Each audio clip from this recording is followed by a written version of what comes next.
It's not even November yet, and already the light levels are getting worse. It doesn't really get light till about 8 o'clock in the morning, at least not properly light. And the temperatures are not only a lot cooler, but it also seems very damp most of the day. And that don't really do your seedlings any good. If you're trying to start off some new plants, you might have the same problems that I'm having. These are some brassicas that we've been growing outside. If you look at those, they're cauliflower plants. And we've had these growing for quite a while now. And that's as big as they've got. They have got true leaves, and we could bury them deeper. But they're not looking at the best. You can see that they've actually stretched, and that's because of the lack of sunlight they've been getting.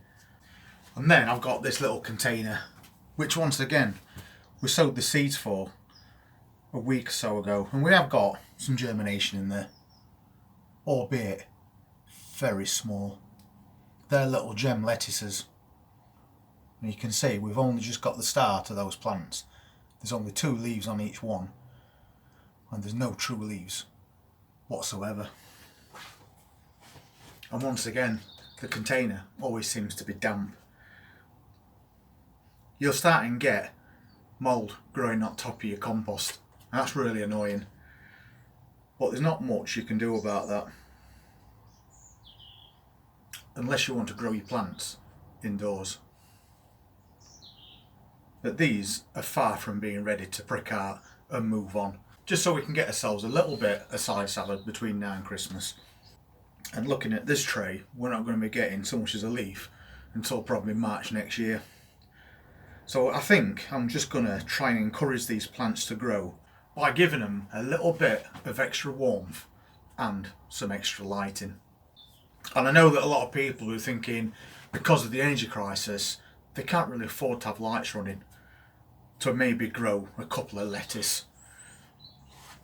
But it depends on what type of lights that you buy. If you buy these big grow light systems that people advertise, they cost a lot of money, and they're also very high wattage, so they're definitely going to burn electric, and then it's just not feasible to use something like that to grow something that you could get from a shop quite cheap. But I don't use those sort of lights. I use these ones. These are ceiling lights that people put in the kitchens. They're very bright. They're 6,500 Kelvin, which is equivalent to daylight brightness. So these are perfect for just putting over the top of your little seedlings and encouraging them to grow. It's going to stop them stretching as well. Plus you'll have a little setup indoors, and your plants are going to be a little bit warmer, if not consistently at one temperature rather than ups and downs. Because you'll also notice that when your plants get too damp, they'll start to get yellow leaves on them as well, and then your plants basically look rubbish. So I'm going to try a couple of these lights indoors. As we go into this morning, the sun's going to come out, so we're going to get sun, maybe sunny intervals, for pretty much most of the day. So they'll go on a kitchen windowsill, and we'll take advantage of that bit of sunlight that we get. And when it gets to the point where it's starting to go down, then I'll put those lights on, and I can give them an extra 5 hours, and it's not going to cost me a lot of money, because these particular lights only run at 5 watts, but yet they're so bright. So they're perfect if you want to do something like that. I've been asked before where I got those lights from, and that's from eBay. So if you just have a quick look on there and type in ceiling lights 5 watts, they'll come up. And they're not expensive either. I think the last time I bought these, they cost me about £5 each, which is not bad because they last a long time. I've had these for 3 years now, and not one of them's gone out. And I think I've got about 20 on them somewhere in a shed, in a box. But this is a perfect way to set up a little salad area in your house. Just one little kitchen window, and you can get a couple of trays of stuff growing on there. But at least you know you've got more chance from getting to a size big enough to be pricked out and moved on than you have in a greenhouse that's constantly damp and doesn't see much light. So I'm going to use a mix of the both. Take advantage of the sunlight while we've got some, and then once that's gone, I'll turn the lights on. So they're getting a lot more daylight that way, and it's costing me minimum amount of money. It's something to do during your colder months, and at this time of year I also do things like microgreens, because they're quite easy to grow, and again we can use those cheap lights. So that's my plan for today, but I need to find something that I can stand these lights on so we can raise them up just a few inches above your plants, because they also give off a little bit of warmth as well. I think I'm going to go about as basic as you can get with this. I've got this skinny piece of glass, and what I'll do is I'll set those lights on top of it and probably just raise them up either side with a little plant pot. It'll do the job, and it's really cheap. After looking around shed, I found one of these. Lots of holes in the bottom of it as well. It's quite a good sized container. So I think what I'm going to do is I'm going to leave that one in here and see how it gets on, because that's already started growing. And I'm going to sow some fresh seeds in one of these. And this one is a nice enough container to just pop on windowsill. We'll pop that sheet of glass over the top. That's going to keep a bit of moisture in there as well. Or we could just use cling film, which is one thing that I do quite often because it's very cheap and not everybody's got glass kicking around. So I might even change my mind on that yet. And then I can take these lights and just pop them on top like that.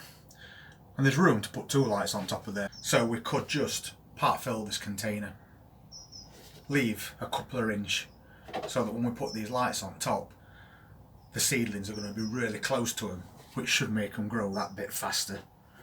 First, we've got to sow some seeds and get these seeds to germinate.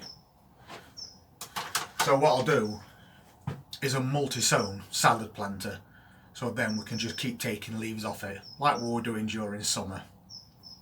And hopefully we'll get us leaves that bit quicker, and it's cut and come again, so it's going to last a lot longer than just one little gem lettuce. There's also another advantage to doing it this way. Once you've cleaned your container properly and got this all set up indoors, you're not going to have problems with slugs. So I'll just put some compost in there, and as you see I've left quite a gap because it doesn't need to be that deep. I'm just flattening this compost down so all the seedlings come up at the same height. I've got my seeds. I'm using little gems still, but we're going to use these, as I said, for that cut and come again. We've also got the option of pricking out a few of those seedlings if they get to a good size. It'll make more room in the container, and then we can move those seedlings on and then grow ourselves some individual plants as well. We'll see how it goes. So pop in quite a few seeds on top of that compost, just so we've got plenty to go at. I've got some dried compost here, so a very light covering over the top of that. So that's that set up, and we'll give that container a bit of a clean. We'll take it indoors and we'll get those lights set up ready for when them seedlings appear. And we know we've got around that much space between the top of this container and the top of that compost, so these seedlings can take full advantage of that light we offer them until they're at least 3 inches tall, and then we can just raise them up if we want to with a couple of plant pots either side or something like that, and we'll just carry on growing them. I've decided that I am going to put cling film over the top of this container. It's quick and easy, cheap, and it's going to keep that moisture in for us. So that's his little propagator all set up now. And it's got another advantage: if there's any bugs in that compost, they can't get out. So I'm just going to pop that on a sunny window, because there is going to be a little bit of sun today. And once these seedlings have germinated and that sun's gone down, we can just pop his lights on top, flick them on, and then we can give them an extra few hours of light to get those plants growing as fast as we can. It's one way to start off some salads, and as I said earlier, we're starting them indoors. We're going to use light to encourage growth once that sun's gone down, and because that container's nice and thin, it's easy to pop on your windowsill. It's taking up no space whatsoever, and in a few weeks time we should be getting a nice little bit of fresh homegrown salad. If you want to see how that container gets on over the next few weeks, please hit that subscribe button, press that notifications bell, and I look forward to seeing you then. Take care.